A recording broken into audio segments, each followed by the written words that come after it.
And now we're turning to Daf Lamed Beis, quoting Abai. Omer Abai. Batel shtei lashonos mashma. The word batel tolerates two different interpretations. And what are they? On the one hand, mashma de batel, it is a language of the past tense that's called lashon avar. It means it was already batel. And it's a hodah, you're just notifying someone that it was already batel in the past. And we saw in the Brisa that you could be mevatel again in that language. However, there's another possible interpretation of the word batel. Umashma dil li batel. In the future tense, it should become batel. That means that the bittul should be in the future, from now on. And in such a case, in regard to matana, you could be mevatel matana in that language of dili batel. And a person could choose whether to say batel, as if to say it was already batel, or ti batel, meaning that batel means in the future will become batel. So when he says batel, we're going to try to evaluate in context what exactly he had in mind. We're trying to, as we say in Yiddish, shots up, we try to evaluate what his kavanah was. And is he using a proper language, a lashon hamo'ila? Therefore, with regard to get, here's where we're going to make a relativity theory. Relative to get, for bittul get, lishna de bahani beika amar, it's b'lashon asid. And we assume that when he says batel, he means li batel in the future. But when it comes to matana, his lishna de bahani beika amar means that he wants the lashon avar to say that I never wanted this matana in the past. Now, what's the law in a case of a shliach who brings a matana? Is it exactly the same as the law of a shliach who brings a get? Omar Abai Naktina. Naktina means we have a tradition that we've received from our rabbis. Shliach, if a shliach was sent to bring a matana and deliver it, like, take for example, matnas, mishloach manos ishloyeu on Purim. So you send the shliach to give a matana. Harehu kishliach haget. The status of a shliach matan is identical to that of a shliach haget. And just like the Baal who sent the get could be mevatel the get before it gets into the hands of the Isha, so too the giver, the donor who gave the matana could be mevatel it before the matana reaches the hands of the makabel, the recipient.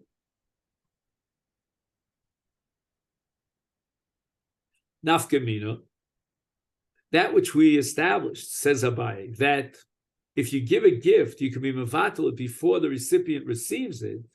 That doesn't always apply. That's not an absolute ironclad rule. If the nosein says to the shliach, and this is called holech kischidami, he says to him, Zachei b'matana zula ploni. You should be a shliach lekabbalah, not a shliach lolocha. I want you to be a self-appointed shliach lekabbalah, and we're going to apply the principle of zach li'adam shlo b'fanav. And therefore, the makabel, wherever he is on the face of the earth, was already zoch, he already acquired ownership over this matana, even before the matana reaches his hands. And that means that the nosein could not rescind the gift. It's absolutely binding. So in that sense, a shliach limatana is not identical with the shliach in get, because the shliach in get is not appointed by the isha, and therefore he cannot serve as a shliach kabbalah. And not only that, there's no zach li'adam shlo b'fanav in a get, because a get is considered a chova. But by contrast, in the case of matana, which is considered a schus, it's positive. We can apply zach li'adam shlo b'fanav, and the makabel matana was zoch in the matana, immediately when the matana reaches the hands of the shliach, in contrast to get. But rather, where is there a comparison, an analogy between shliach haget and shliach lamatana that's only laholich lav kischidami? In a scenario in which the giver says to the shliach, holech matana zula ploni. Holech, the emphasis is on bring the matana to so-and-so. In which case, he's only appointed the shliach as a runner, so to speak, to deliver the matana. But the shliach is not functioning as a shliach lekabbalah on behalf of the makabel, and therefore, if the shliach was not zocha on behalf of the makabel, then the nosein still has rights to be choser bo. And when a shliach says holech matana, it's not like he says zachei b'matana. In other words, you be a shliach kabbalah through zocha liyodem shlo b'fanav and automatically be zocha of him, but rather holech matana. I'm appointing you merely as a runner, we used to call it. I don't know, does that word mean anything to you?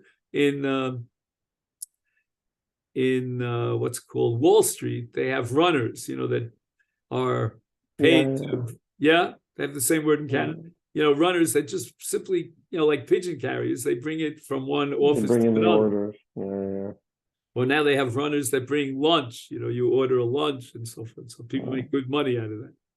Mm-hmm. So therefore, the nosein, the one who's giving it, he can be choser bo, he can be mevatel matana, because he only sent it with a runner whose job is simply to physically deliver the matana to the hands of the makabel. But in a case where the shliach gives the matana to the makabel after the shliach, or the mishaleach, I should say, was mevatel it, then the nosein has right to get back his matana. So again, the nosein could be mevatel the shlichus of the shliach as long as he didn't say his get. You should be zocha on behalf of the makabel. But rather, he said not tzchei b'matana, but holech matana. Then it's identical to the case of get. Gemara tells this story now. Ravina ashkeche l'Rav Nachman bar Yitzchak de tole v'koi v'ivra de dosha. Ravina encountered Rav Nachman when he was leaning on a door. Their doors in those times had what's called a briach, a kind of a pivot that held open the door. Becoming boile. And Ravina had a suffix. He was vacillating about the case of a Baal who said to the shliach, haget bata. And in this case, he left out one critical word. Instead of saying batal hu, referring to the get, he just simply said bata. Mal. What asks Ravina is the status of such a get. Does the word batal itself imply nothing more than loshen avar, meaning that the get was batal in the past? That would not be a valid language of bittul. Bittul has to be chal from now and forward and onward. What should we say? No, even the word batal without the word hu has two meanings. It could be either in the past or in the future. And we're going to evaluate and assume that his kavana, the Baal's kavana, was for a loshen shemo'ila, and that would mean a loshen asid, and therefore the get would be bata. Teku, the Gemara says we have no answer to this question. Amar av sheishes v'amrilei masnisa tana. Others say that we found this in a brayso. A man says to a shliach who was appointed by him to carry the get and deliver it to his wife, get zelo yoil. This get that I sent with you is not going to be effective to be megarish. Or he said to him, Lo yativ. This get will not have the power to separate me and my wife, meaning there's a connection, an ishus, between the Baal and the Isha, and this get no longer has the power to separate me and my wife. Lo yaziv. Or he said to her, I'm not going to leave her. I'm still attached to her. Or he says, Lo yishlach. I'm not going to send her away from my house. Another option, he says, Lo yigarish. That this get should not effectuate gerushin.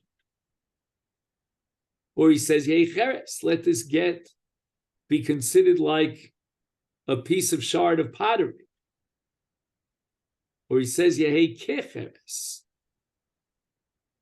It's valueless. Tvar of Kayom. In all these Lashonos that were listed, enumerated by Rav Sheshes or in the Brisa, these Lashonos are clear indications that he wants to be Mafatel the get. Either because he says the get shouldn't be effective, or it should not have the power to separate us, or it should not take her away from me, or it will not take her out of my house, or it will not effectuate gerushin, or it's not worth the paper it's written on. All these lashonos are indicative of a lashon bittul, mikan lahava, and therefore they are valid to invalidate the get. However, if he says Eino moil, not in the future tense, lo yoil, or Eino matir, it doesn't separate the connection, the knot between us. Eino maziv, it doesn't remove her from me. Eino mishaleh, it doesn't take her out of my house. Eino megarish. Cheresu, kecheresu, lo amar klum. In all these cases, he did not utilize a future tense. And to be mevatel a get, you need al shema asid, that from now on, this get is invalid. But if you use a language in which he's not indicating that from now on the get will be invalid and batel, but rather he's like testifying. He's telling us a story that I know from the history of this get that it's possible. And because of its invalid procedure, this document does not have the ability to be megarish. Such a testimony is not true. We know that the get is a perfectly good get. There's no psul in the get. And therefore, these lashonos that describe the get as a puzzle are meaningless, and they do not generate a bit like it. The Gemara vacillates on the following question. A man says with regard to the get, Hareu cheres, mahu.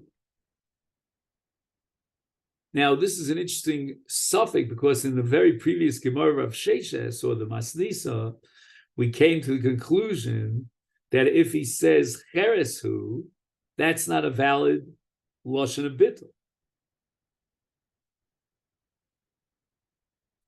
So there's apparently a different girsa here in the Gemara, and the girsa should be harehu kecheres mahu. I'm not so happy with that new girsa. I don't know how much of an improvement on it, because again, we had in the previous price a kecheresu. Right. So I don't know. In any event, the Gemara is now vacillating whether these languages mean edus. He's only describing the past.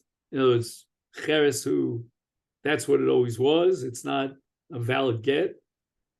Or is he using a language to indicate that he wants him a battle to get from now and further and onwards? And then it would be a valid bittul. Amalei Ravina Rav Acha Breda Rava, the Amalei Rav Acha Breda Rava Rav Ashi, Maishna Harehu Hegdesh, harehu hefker. If a man declares about his get, harehu cheres, why is it different than a man who says about a chayfetz that he owns, that he possesses, harehu chegdesh, or harehu hefker? The halacha is that his words are meaningful. And the Lashon harehu indicates Lashon asid. This is what's going to be from now on in the future. So therefore, get zed harehu batel, once again, should be like harehu hegdesh harehu hefker, and it should be indicative of a lashon of asid. And if it's a lashon asid, then it's a valid lashon.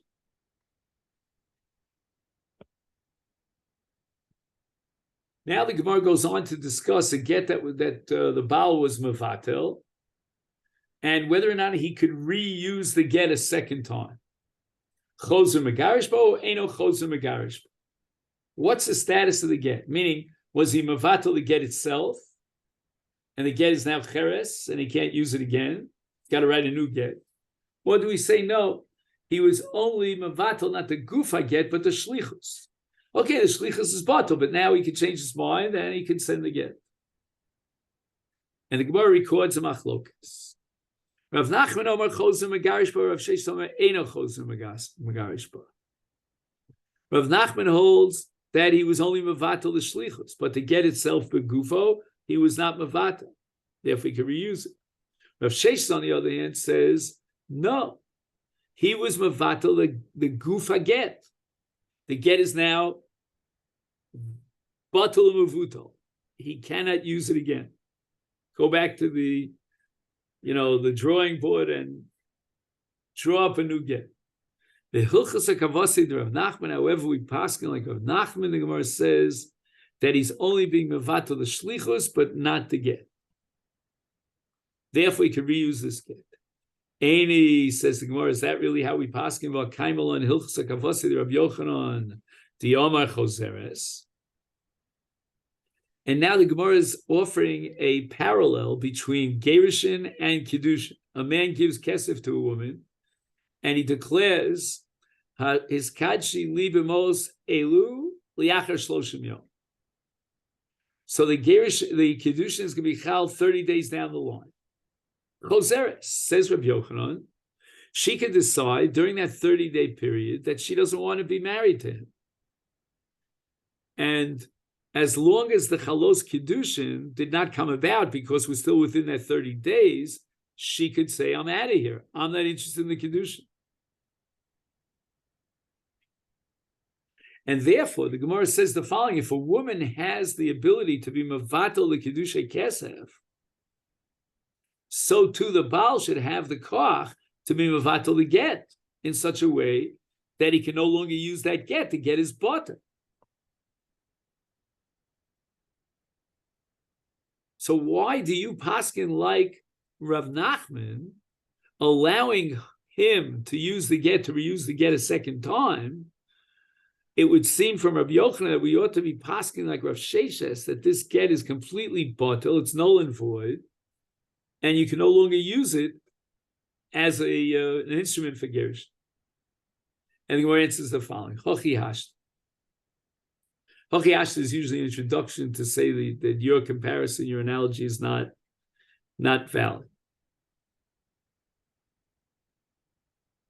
Chasam, in the case of Kiddushin, what do we have? All we have is her original statement that she's interested in Kiddushin, in getting married. But now she rescinds that statement and she choseres ba, and she says, no, I'm no longer interested in marriage. And it's within the 30 days.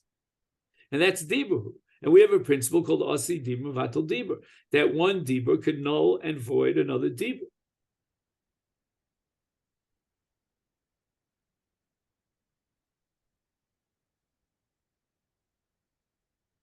Now, as far as the most Kiddushin are concerned, I mean, they have a status of kesef.